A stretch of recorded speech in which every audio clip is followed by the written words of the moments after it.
everybody, Cinema Sickness here with another weekly watched video for you, where we take a look at all the titles that I've recently been watching, and I just give you my brief thoughts on each one. So let's get right down to it. Like always, let's just check out what I watched. And the first title we have up is Captain Phillips, which I can't actually physically hold up and show you, as I did watch my ultraviolet digital copy that one of you guys were nice enough to give me, and love the hell of it. I've been hearing such good things about Captain Phillips. I kept hearing it's so great, it's so great, it's so great. So I was pretty excited to check it out, and it was really good. It's very, very, very intense. Things are, you kind of know what's going to happen, and you're along for the ride in the beginning. You're like, all right, okay, you know where this is going, but you're like, let's see what happens. And once the terrorists, the pirates, the hijackers start coming, they're attacking, things get pretty crazy, and then once they get on board, it just gets even more nuts. And then Captain Phillips is going on like that like escape little ship they have on the big ship. He's in there with the pirates, and it's insane. And of course the standoff at the end with the army and the navy and stuff like that, it's like just holy hell, it is intense. And that was a great part, because you kind of put yourself in that role. You're watching the movie and you start to almost feel like you are Captain Phillips. You start to put yourself into that role of like, what would I do in this situation? What would be going on? Like, what would I be thinking? I'd be scared of my mind. And it's insane. So really well done. Hopefully it's true to the story. I mean, it is obviously based on a true story. I just hope that they didn't go too Hollywood with it. I don't know. I remember when the story happened. I remember hearing about it. But I certainly don't know all the details. I didn't really look into it too much. So, was any of the movie embellished? I'm sure it was. I'm sure there were things maybe that didn't actually happen thrown in. I have a hard time believing that there's not, only because it's Hollywood. That's what they do. But hopefully they didn't go too overboard. Hopefully everything I saw in this movie was more or less the actual truth. I hope. So, great movie. If you've been hearing good things about Captain Phillips like I have, they're all correct. Check it out. Very well done. Extremely intense movie. I really, really enjoyed it. I even like something, I used to be very political. Nowadays, I just kind of say, screw it, whatever. I'm very big on, I don't really care about politics anymore, because the way I see it is, if we destroy this entire planet, then the planet's actually probably better off without us. So I've kind of stopped really caring about, like, war and pollution, stuff like that. I'm like, you know what? Let's keep destroying each other. Let's keep destroying this earth, and then we'll wipe the humans out, and then we can just restart. I think it'd be better that way. So I kind of just stay out of this stuff now. And but still, I'm very interested in hearing things, because I like hearing the truth, because the truth is definitely out there. And unfortunately, here in America, we very rarely do we ever hear the actual truth of why things are happening. And especially when it's something that, like, America is involved in, especially when we've done something wrong, very rarely is it, oh, these people are doing this bad thing because of us. You don't hear that too often. But I do like in this movie, just very briefly, they don't make a big deal about it, but they do mention it. They mention why, the actual pirates mention why they're doing this, why people are hijacking boats, why it's come to this. And they mention the fact that all these companies have come to their oceans. They've fished their oceans. The oceans had no fish anymore. These people used to be fishermen. That was their lives. That's what they used to do. They used to fish, and that's how they provided for their family. But all these big companies now, these big, huge corporations, come with their huge boats, and they're dragging big nets behind them and catching all their fish. The fish are gone from the oceans. What's left for these people to do? They have no money. They have no. It's not like here in America, we're like, oh, well, I'll just go get a job at McDonald's. It's not like that in these other countries. These people are like, what are we gonna do? We had nothing to do. We need money, so they end up, becoming pirates. So I do like the fact that, even though it's very brief, they do mention that. I do enjoy that. I thought that was pretty nice. I've been seeing that in a lot of movies recently. I guess, they don't necessarily want to come out too much and cause a big stink. I don't think they want to be these big political movies. But I have noticed that in some movies that are based, around somewhat political stuff, I've realized that here and there they briefly do mention, other sides of things. Maybe the side of, the bad guys, the terrorists, the people we're supposed to be rooting against. I do like how sometimes in movies, or actually a lot of times in movies now, I do see them actually mention, even if briefly, mention why they're doing this and why, like they actually have a reason for what they're doing. Even I'm not saying it's good. I'm not condoning it. No, no, no. But at least it's nice to be like, well, here's why they're doing it. They're not just doing it because they're crazy or they're insane. They're bad guys. They're evil. Sure, they're not very nice people, but they're not doing it. They're telling you they're not just doing it for that reason. They're telling you there's actually a reason why they're doing it. Unfortunately, a lot of times, it's kind of our fault why they're doing it. We've kind of driven them to do that stuff, which is a shame. But anyway, we're not getting political here. So Captain Phillips, check it out. It was great. So anyway, so next title I checked out was something not political at all. The First Wives Club. This I enjoyed. Thought it was pretty decent. It was a movie I definitely wanted to see. This is actually from the wife's collection. I stole it out of her collection, put it in mine. And I was interested in seeing this because of the lineup. I mean, Bette Midler, Goldie Hawn, Diane Keaton. I was like, I'm in for that. Great actresses. Definitely wanted to check this out. It was pretty interesting. Definitely a chick flick. There were some moments in it that I was like, wow, this is very chick flicky. I know that's not very PC, but still very chick flick moments in this movie. But it still was enjoyable. I love these girls. I love how they get back at their husbands. Or their ex-husbands. It's very funny to see them, attack them and do it in a smart sort of way. They go after their business and their money, and they really go after them and take them down kind of from the inside, because they have this knowledge. They've been married to these people. They have the knowledge. The knowledge is there of how to take these people down from the inside, and they do that. So I did enjoy this movie. It was pretty funny. Certainly enjoy the characters, especially Bette Midler here. I really do tend to enjoy Bette Midler movies. So great movie. Again, it is a chick flick. There are very chick flick moments in it, but it was very enjoyable. If you like chick flick type movies, check it out. It was good. Then a movie that I've been hearing such I don't want to say negative things about, but I've been hearing about how disturbing and just messed up this movie is, and that was The Human Centipede 2. I've been hearing you've seen The Human Centipede, watch out for Human Centipede 2. Totally fucked up. And yes, it was. Human Centipede is a cakewalk compared to Human Centipede 2. This movie is definitely disturbing. This is banned in a bunch of countries. Other countries, this movie had to be just chopped up to all hell to actually get even just a little bit of a release. So, this was a pretty disturbing movie, but I don't know. Maybe it's just the fact that I've seen so many disturbing movies over the years. I mean, I watch a lot of horror movies. Horror is my all-time favorite genre of film. So I think maybe it's just gotten to the point now where I'm kind of desensitized to this stuff. I see it and I go, wow, that was fucked up, but okay. I mean, it wasn't like that crazy.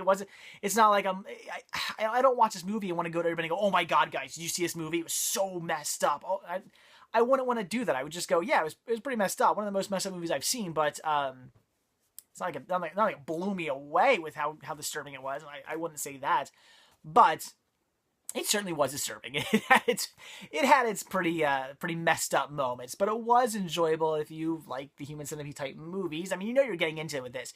Especially if you've seen the first one, you're getting into a pretty messed up movie.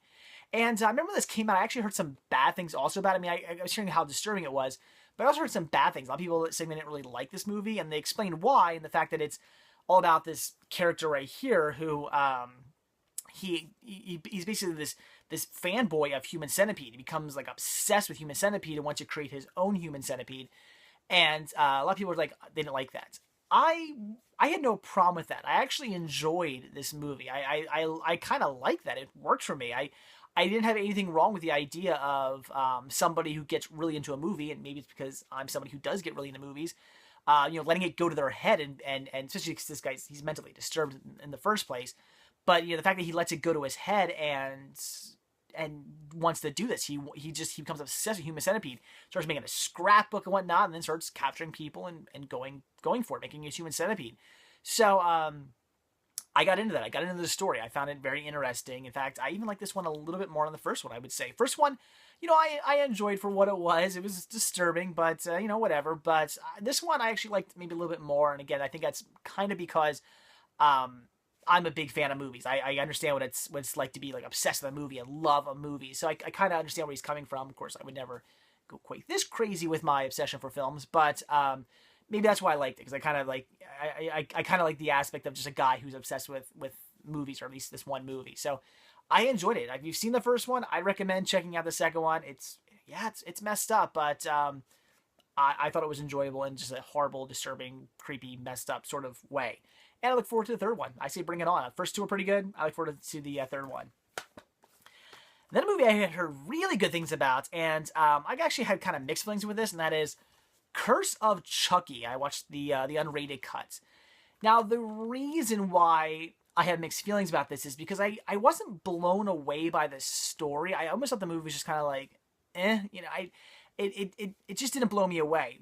But they tried. They really put effort into this. And I love that. I love how it's a continuation of the story. I love how people show up from like previous movies, things like that. They mention stuff from previous movies, the way they tie this into previous movies. I really, really, really enjoyed that. I thought it was just very well done for that. I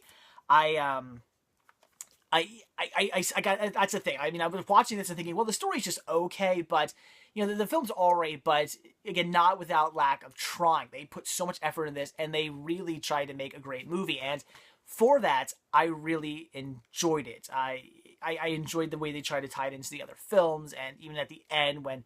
Sir, I don't want to ruin too much surprises for you if you haven't seen this movie, but at the end, a certain character who we've seen from other films shows up. I like that they kept that person in the story. That was really cool. But I was a little confused at the end, I gotta say, and hopefully not too much of a spoiler here, but for instance, at the end when Chucky tries to put his soul into the girl, well, okay, did he succeed? Isn't he's not an adult anymore then, right? He's now in this girl. So is the story going to continue on with this little girl like murderer now? What's going to happen? Are they going to continue the story? And if they do, is it going to be a girl? And I was also a little confused because at the end, then Chucky again, spoiler here, sorry, but I believe it's after the credits. Chucky shows up to Andy's house, right? Is his name Andy? I'm thinking Andy. I'm drawing a blank here now. The kid from the original movie. I want to say Andy, but I could be thinking Toy Story. But shows up to his house to kill him because throughout this movie they're mentioning, he's the one person you didn't kill, you let get away. So of course he shows up at the house to kill him, but he ends up blowing Chucky away. So now it's like, okay, well, is Chucky dead now? But why did he show up in doll form? Because I thought he was like that little girl now. Very confusing. I was really thrown by the end. I didn't get it. Because I literally at the end of the movie, I'm thinking to myself, all right, he's in this girl's body now, right? That's where the story's gonna go now.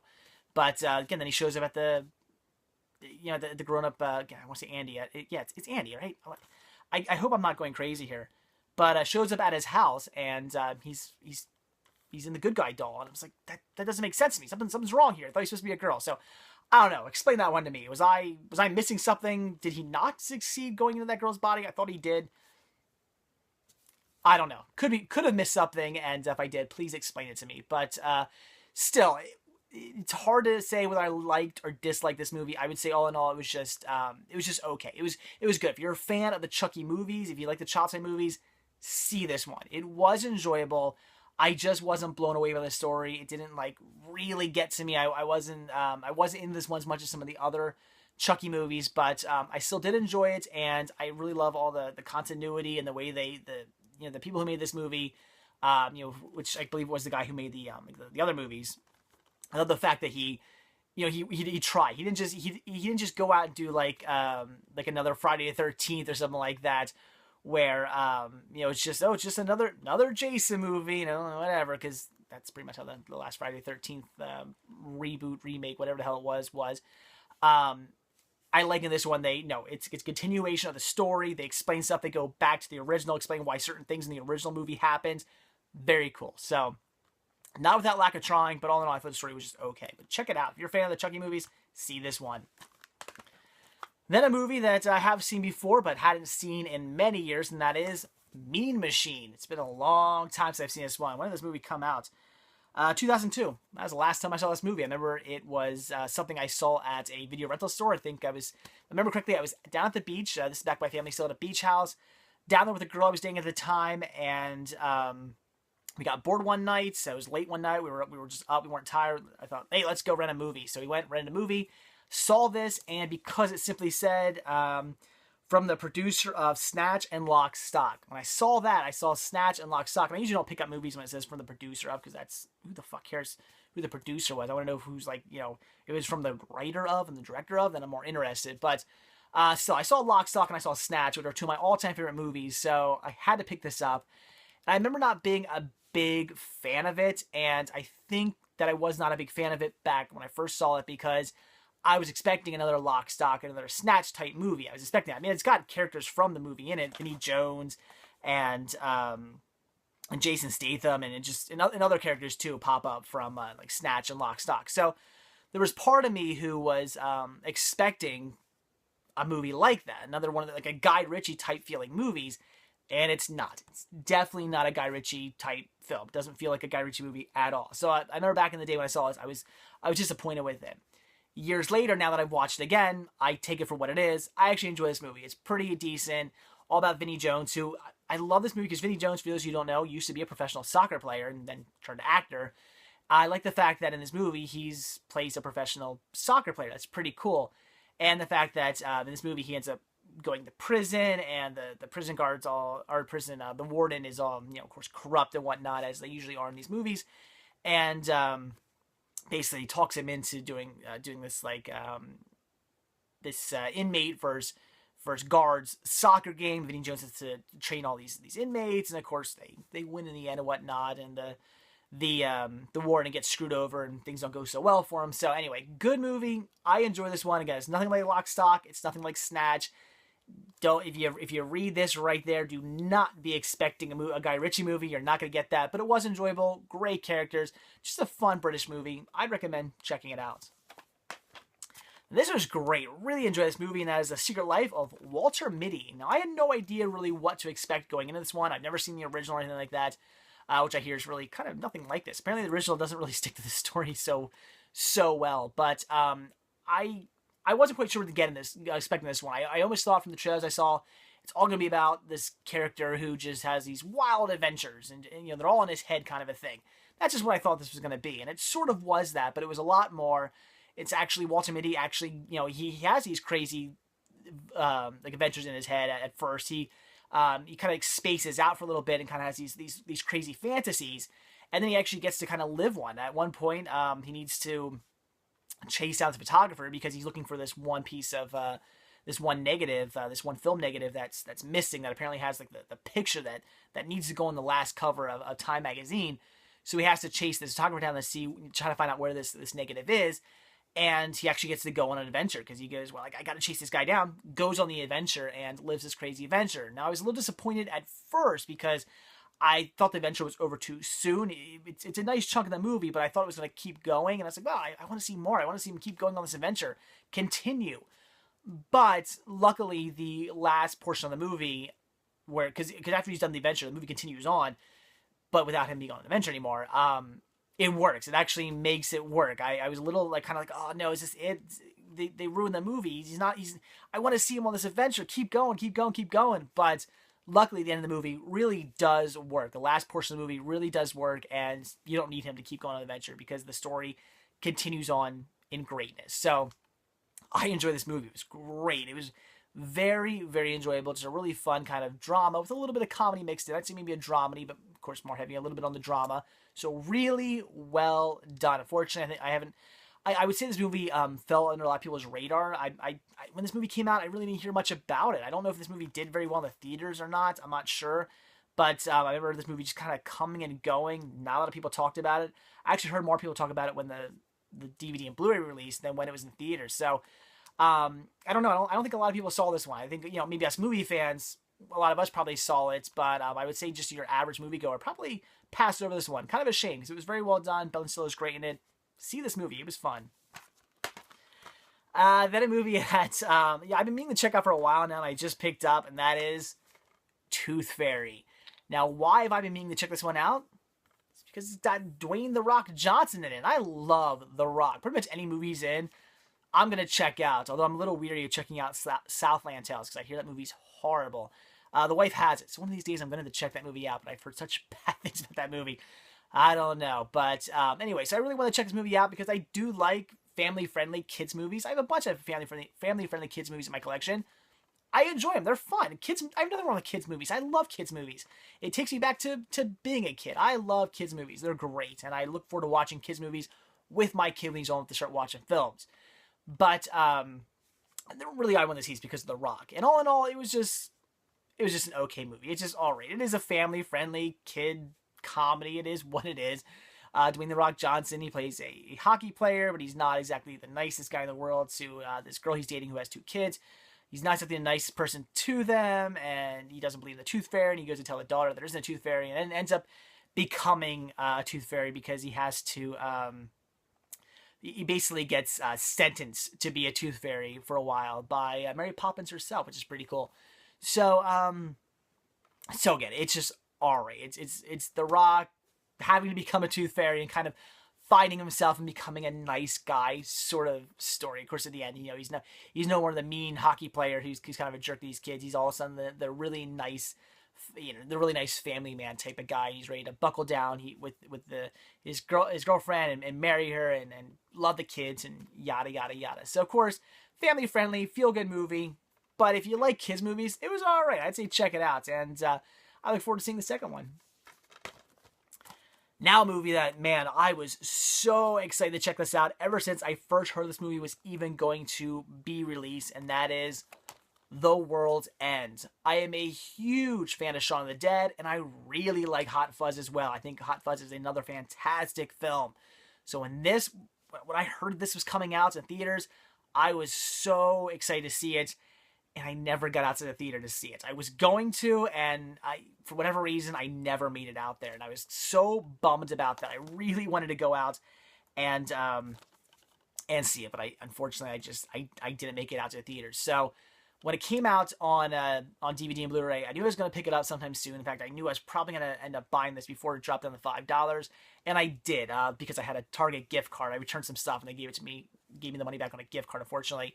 So I actually ended up paying $15 for this, but whatever. I really wanted to see it. And in the end, I wouldn't necessarily say that I was let down, but I would say that Shaun of the Dead and Hot Fuzz, much better films than this one. Now, again, I'm not trying to put this film down because I loved it, but I just felt that Shaun of the Dead and Hot Fuzz are like just way greater than this film. They're just much better, but still another great film in the trilogy. Apparently, this is going to be the last one, or so they say. This year's the last of the trilogy, and I still really enjoyed it. It's this great story about this guy who just sort of never grew up. He's still the same kid he was from back in high school and whatnot, and he wants to get back with his friends because he wants to do the Golden Mile, which is I think like it's 12 pubs, and they never did it back in the day. They were going to do this 12 pub stop and get hammered, and I guess they wouldn't have been in high school. I guess they would have been college. I guess. So they wanted to do this anyway. They never did it. They got to the point where they got like so far in, and they just got all wasted and drunk, and then they just said, "Screw it, let's go sit on the hills." And they didn't actually finish it. So of course, Simon Pegg's character, he wants to do this. So he wants to get all his buddies back together, who are now of course off living their lives. They're pretty successful, living great lives. Whereas again, Nick Frost's character, Simon Pegg's character is still just the way he was in college and hasn't really grown up at all, and not doing so well with his life. He's kind of a drunk, not doing too well, but again, he wants to get this gang back together, and he does. He ends up getting the gang back together, he talks them all into it, and they go to do this Golden Mile, but unfortunately they find out that once things start getting kind of weird, they start noticing their town, it's changed a lot. Things are just a little bit different. Things are kind of weird, and they find out their towns were taken over by these like robot aliens, pretty crazy. And of course, they got to escape from them now and fight them. And the movie just becomes pretty crazy after that, but a lot of fun. So again, I would say that Shaun of the Dead and Hot Fuzz are much better films, but this is still a good movie. I've only watched it once thus far. I'm gonna have to watch this movie over and over again. It's just, I think I'm gonna like it better even the second time around more. I have a feeling. I think it's just gonna be one of those movies where the more I watch it, the more I'm gonna really enjoy this one. So I really did like it. I love all the tie-ins to Shaun of the Dead and Hot Fuzz, because if you watch all three movies, you're gonna notice little things that they do in each of the movies, just little tiny things that they throw in just to kind of tie all the movies together, even though they all have nothing to do with each other. Just little like winks and nods for the fans to tie them all into one another. I think that's really cool. You get that in this. So I would recommend it. I know I said, I'm not trying to put this movie down. I know I said that Hot Fuzz and Shaun of the Dead are much better films, but I still think this is a great movie. If you like Shaun of the Dead and you like Hot Fuzz, check this out. See it. It is a great film. I really, really did enjoy this. I thought it could have been maybe a little better, but still, I really, really did enjoy it. And I look forward to watching this movie like 100 more times. So, great film. I would recommend it. And then I checked out a movie that, or should I say, documentary that I have seen before. Saw this on PBS, but loved it when I saw this a few years ago. So when I got a hold of this, I had to check it out again, and that is Alone in the Wilderness. Great movie, all about this guy who built his own cabin. He's up in Alaska. I guess he goes up there quite often, as it seems from the documentary, and decides to finally build his own cabin. He finds a little plot of land that he wants to build a cabin on, and just does it. He cuts all the trees down, lays them, makes a log cabin for himself, does everything he does himself, and it's really, really cool. It basically documents a year in the life of this guy building this cabin and what he went through. It's pretty awesome. A really great documentary. Like I said, I saw this on PBS a few years back. Really enjoyed it. Wanted to get my hands on this, but unfortunately this is always way too expensive. I got this for $1.97 at Goodwill. I can't believe I found this for that cheap. That is such a great price for this. So I love this documentary. Very, very, very well done. And just, it's great to see this guy just build his own log cabin. And he documented this himself. This is all done by, mostly all footage of, that he shot himself building this. He had his, little camera set up. There's a film camera set up, and, it's old film camera. This isn't, digital or anything like that. An old film camera set up, and just documented himself building this log cabin. Of course, he kept the journal and whatnot, so there is a narrator reading over his journal while they show the actual film. The only negative thing I would say is that at certain little points, there's parts where they're narrating and saying, like, oh, today I saw, like, goats on the hill or something like that, and they show, like stock footage of, like, goats up on a hill, and the footage is, like, so much better looking than the film footage, and, you can definitely tell it was shot with, like a nice film camera as opposed to this little camera that are what the hell is his name? Richard Pronicki. Am I pronouncing that right? I hope I'm pronouncing that right. But anyway, so definitely better than his camera. So that's the thing that bothered me. I think every bit of footage in here should have been from his camera, not little bits and pieces where they just were like, okay, he's talking about a goat. Quick, throw some film in of a goat. I think that was kind of stupid. They should have done that, but it is what it is. So really, really well done documentary. Very cool. There are 3 more of these. There's Alone in the Wilderness Part 2, and then there's 2 more documentaries with different names, all about the same guy. So I really want to see them eventually, but this one's great. This is the first one. If you haven't seen this and you can get your hands on it for a good price, if you come across this, pick it up. If you come across this at a Goodwill or something like that, pick it up, because this is not cheap. This usually sells on PBS for quite a bit and online for quite a bit. So if you can get your hands on a copy of this for cheap, grab it, check it out. Very well done documentary. It's great. And then the last time I checked out was one that's definitely not a good movie to go out on. That is Anchorman 2, The Legend Continues. Meh. It wasn't that good. And I even watched the supersized R-rated version, which I actually heard was okay. I heard some people saying that people who went and saw the theatrical cut, who said it was horrible, then went and saw I don't think it was the supersized. I think they just saw the regular R-rated cut that they re-released in theaters. And I heard some of those people say, oh, okay, it's actually kind of good now. Actually funny. The R-rated version is a lot better. I really didn't dig this that much. Even the wife and I watched this together, and even she was like, yeah, that wasn't very good. We were both fans of the original. Just didn't like this one. The story was just mediocre. The jokes were just mediocre. It didn't work. All the bad things I heard about this movie, all true. I was just not a fan. I can't recommend this movie. The first one's great. See Anchorman, The Legend of Ron Burgundy. Great film. Anchorman 2, The Legend Continues. Nope, wasn't doing it for me. The only part of this movie I liked was at the end, the big fight scene, and the only reason I liked that was because of all the really cool cameos. I thought the cameos were pretty funny. I enjoyed that, but that's a very small portion of the film, and all in all, stinker. I can't recommend this one. Really not enjoyable at all. No. I mean, there are a few funny jokes in it. A few times I chuckled here and there, but it just wasn't good. So Anchorman 2, The Legend Continues. I don't have much to say about it other than that. It's just not funny. It doesn't even come close to holding up to the original. Original's a fantastic film. This one, not so much. I guess if you really want to see it, check it out. But otherwise, it's nothing you need to see. You can just stay away from this one. So there you go, guys. That is it. That is everything that I checked out over the week. A lot of great titles there. I pretty much recommend, I guess, recommend them all with the exception of Anchorman 2. I don't really recommend this one too much. Like I said, if you want to see it, otherwise stay away. But everything else was a good watch.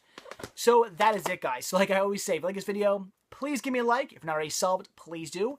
And if you're not already over at cinemasickness.com, head on over there, check it out. There's a lot to see there, a lot more than just these videos. I post all kinds of stuff on like deals going on and all sorts of things going on with my sickness for cinema. And there's a lot going on over there with Team Sickness as well. Definitely check them out. And while you're there, be sure to click on the shop tab and purchase yourself a Cinema Sickness sticker and or a Cinema Sickness button. I'd appreciate the support. So that's it, guys. Thanks for watching, and I'll see you tomorrow. Bye.